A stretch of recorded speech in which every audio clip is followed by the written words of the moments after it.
completely agree that it may not be the most effective thing to do, it would have some effect. And we have to do everything effective, partially effective, very effective, or just tokenary. I don't care if it's a token.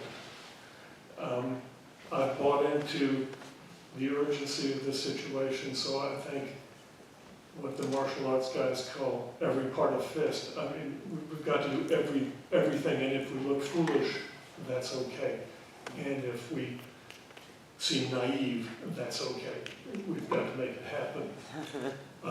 I don't know really how to do that, and my main function here is to introduce Brian to my right. Brian and I just met through 350 PDX, and his expertise is in investing in a way that is, you can refer to the morals of it, the honor of it, or just the practical need of not supporting, not voting for the carbon industries.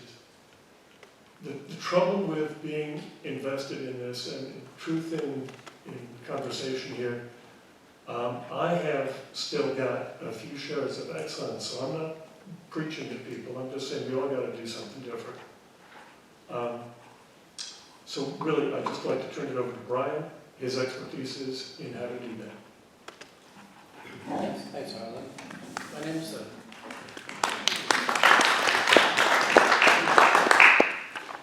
my name's Brian Brumley. I'm a certified, is this on? I'm a certified financial planner, specializing in sustainable, responsible, and impact investing.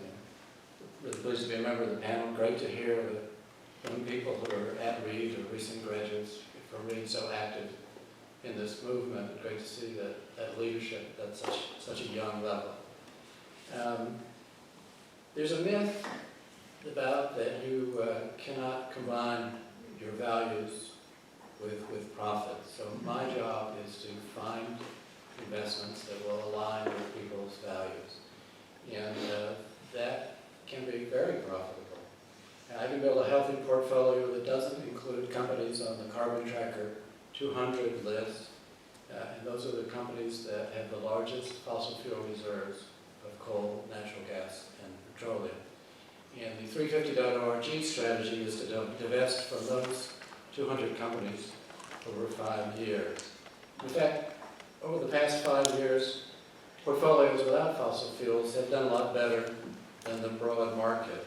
In the 5 years ending last December, the broad market, the S&P 500 in this country, delivered a cumulative return of about 80% compared to 30% for the energy sector. Those people that went fossil fuel 5 years ago, they've done better. Much of that performance can be attributed to the drop in price of fossil fuel companies. The oil company stocks dip when oil prices go low, and that's linked to oversupply in the market. That's probably not going to last forever. Over the last 50 years, the oil companies have been one of the better investments, along with tobacco companies. So when supply comes back, we can expect the price to bounce back. But if the last 50 years have been good for the oil companies, what about the next 50 years? The leaders of the group of 7 countries just met and called the other day for the transformation of electricity generation toward clean resources by 2050. So their message is not binding, but it sends a clear message to investors, companies, to society that we're going to have to move toward much cleaner fuels for our energy sources.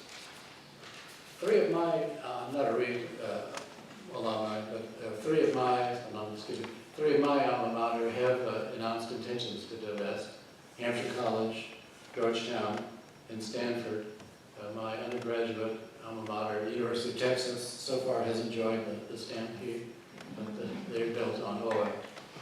Another foundation built on oil, the Rockefeller Brothers Foundation, has announced its intention to divest.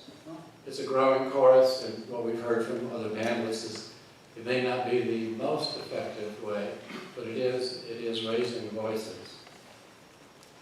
Well, one of the objections we hear from institutional investors who are resisting the call to divest is it might be a political message. Yes, it is a message.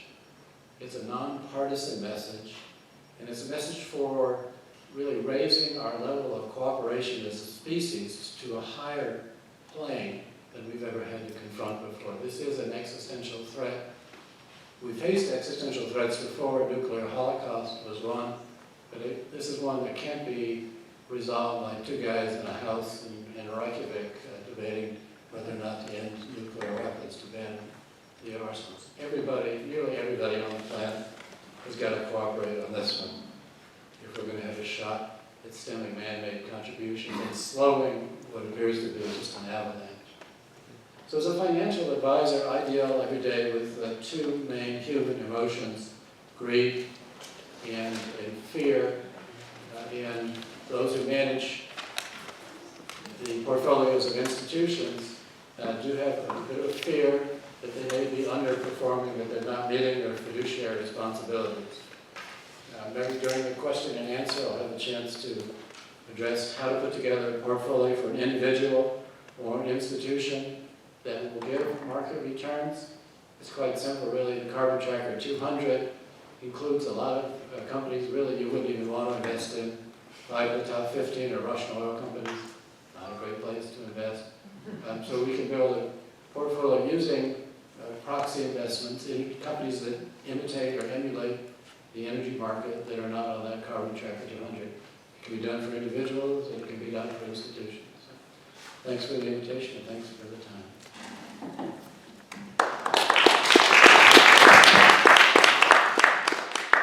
Thank you, Brian. So before we get to audience questions, let me throw some questions back at the panel, not necessarily in the same order. Jay, a lot of this was came focused around the issue of divestment. Do you want to respond to any of those points that were made? Well, I think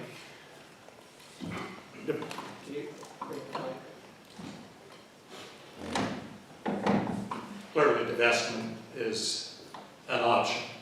There's no doubt that institutions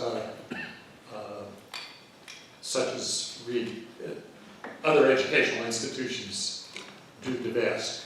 And the question that Kate raised in particular was whether Reed should also do that. And I think Brian was being a little disingenuous by including Stanford University in the list of companies that have divested entirely from fossil fuels. That happens not to be true. It's true that they divested from coal, but as I said, coal was really kind of a no-brainer, and the planes that Harlan talked about don't use coal, don't fly on coal, nor do we have any proposal on the table to run the planes with anything other than hydrocarbon fuels at the moment.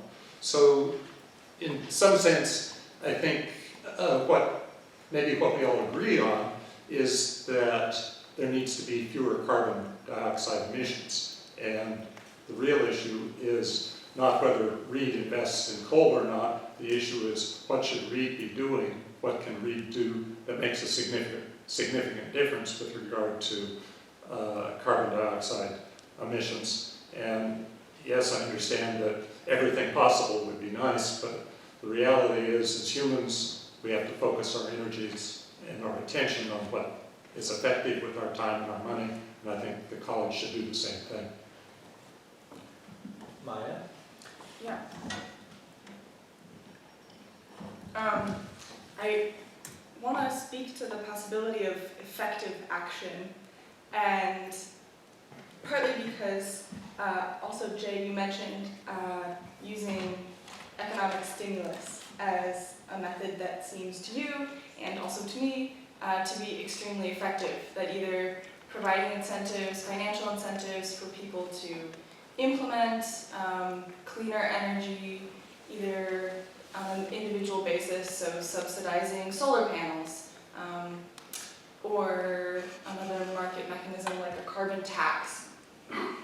And what we've seen so far is some of that's happening, but we also don't have the political landscape to introduce policy or even taxes or subsidies that significantly swing our economy and our industry in favor of clean energy or reducing energy-intensive systems.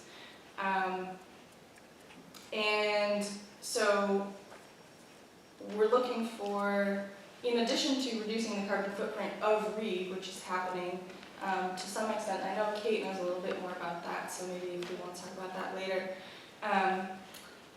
that divestment is hoping to eventually come to a place of changing the economic stimulus of cleaner energy by opening up the political space for our legislators to take action on those issues that we just don't see right now. Our legislators making significant headway on carbon tax legislation because either they're receiving a lot of support from fossil fuel industry or a number of other factors. So I wanted to point that out, that divestment to me is also tied to economic stimulus of cleaner fuel or reducing systems that need fuel. And right now the political landscape is that we're providing subsidies to fossil fuel industry to find new sources of fuel, which doesn't feel like an effective political landscape for achieving what we want to achieve.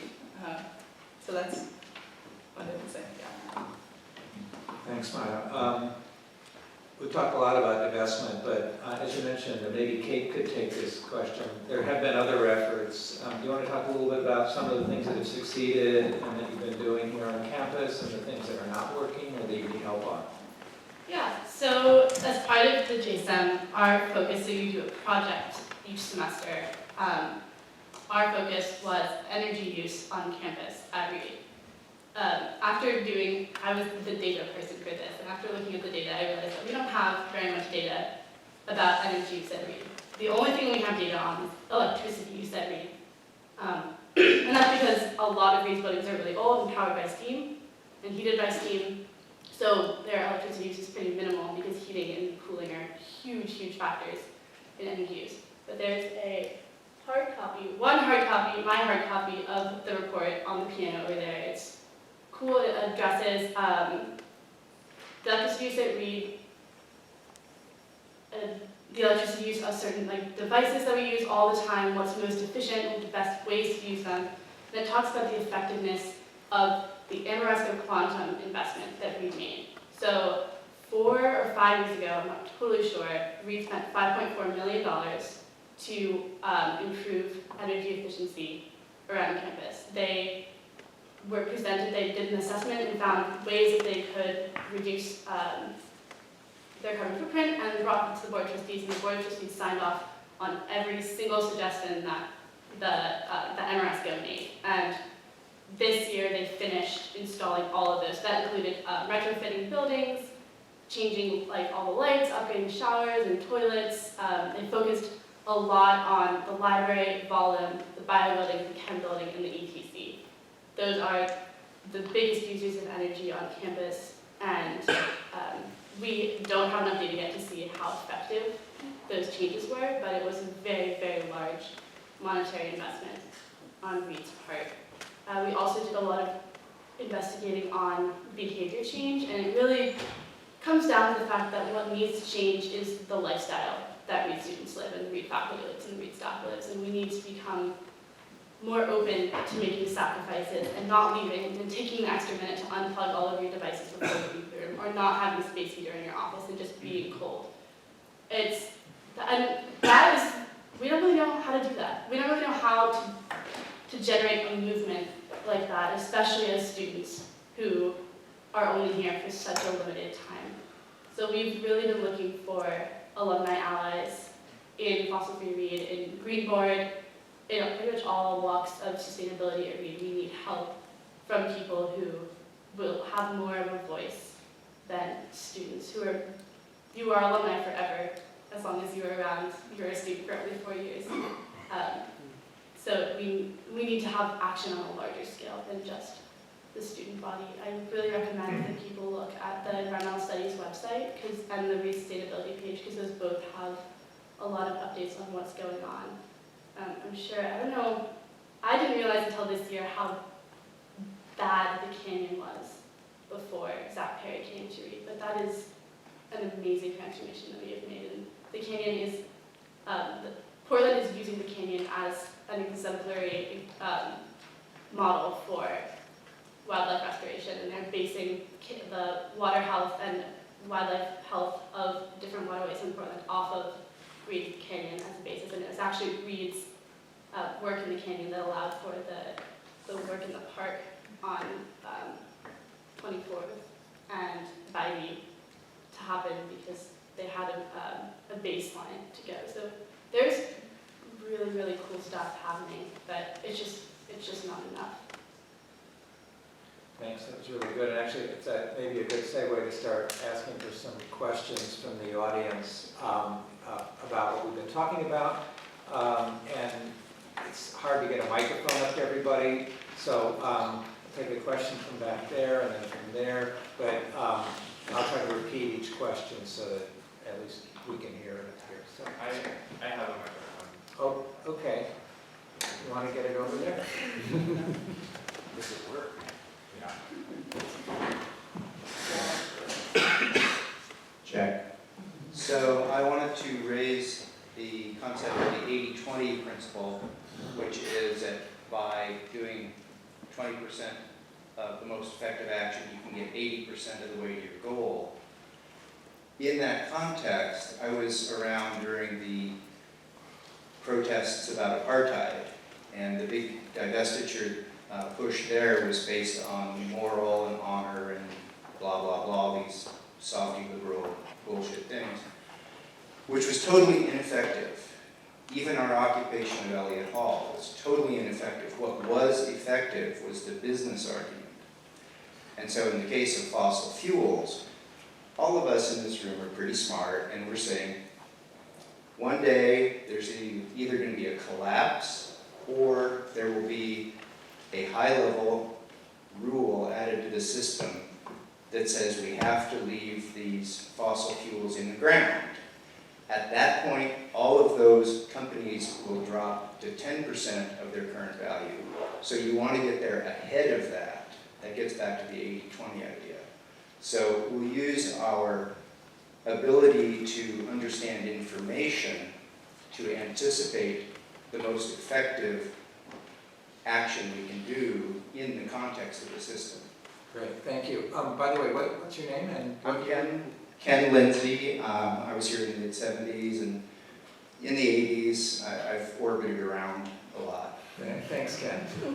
Anyone want to take that question, Brian, or anyone else? Well, I think that goes to what the group of 7 leaders were saying, that we really need to anticipate that we've got to cut fossil fuel extraction and clean up the way we obtain energy. There's a lot of energy in the universe. We're just, we're not capturing it.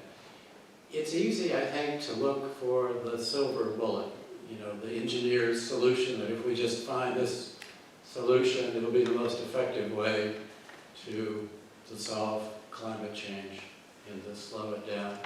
Unfortunately, we've heard a lot of different things that Reed campus is doing. We all know a lot of things. We might drive a Prius, we might change our light bulbs, we might ride a bicycle to work. These are all very small contributions. There really has to be a broader movement, and the purpose of the divestment movement really, it does exert some economic pressure on the fossil fuel companies, really not discernible at this point, but it does help, it creates political awareness.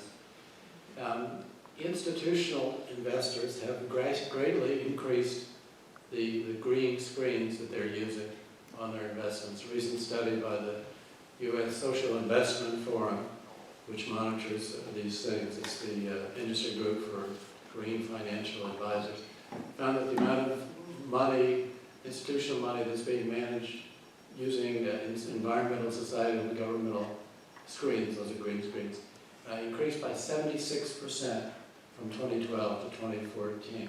That's an increase of $3-point-something trillion to $6-point-something trillion. That's huge.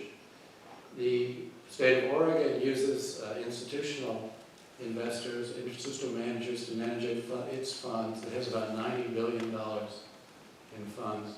A lot of it is not in publicly traded stocks, so I've asked the senior state officials, like, do you hold ExxonMobil, do you hold Chevron? No, they don't hold individual stocks. They use private equity firms, and they're investing in a lot of investments that are not really available to those of us on the retail end of things. These are, they can be high risk in the short term. They're not liquid investments.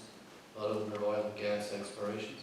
Those aren't on the carbon tracker 200 list, so they fall within the scope. I'm going a little bit away from the point of the question, but even the biggest of these managers, a firm called KKR, is now using green filters. So this is something that's seeping in to the consciousness. You mentioned a high level of thinking, a rule. I think it's permeating the culture. That needs to accelerate, and that is really, I think, the driving force now behind the divestment move. Thank you.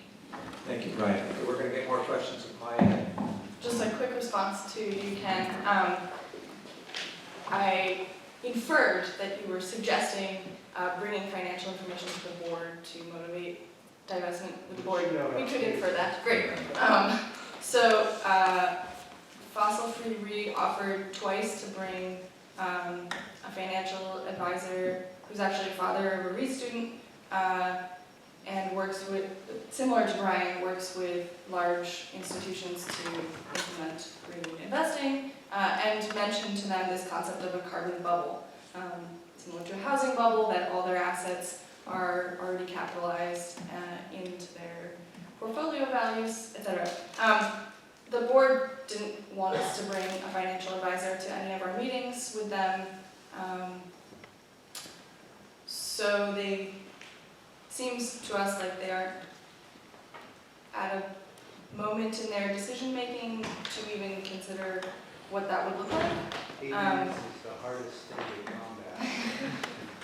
So yes, we have tried to bring financial information and the positive benefits of divesting to the board. I think we're up against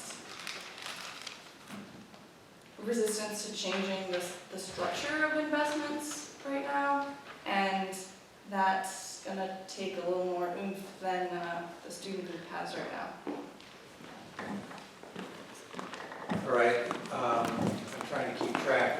Up there, I think it was the second one, then we're going to 3, 4, 5, 6, something like that. What do we believe in his favors? Up there. Up there.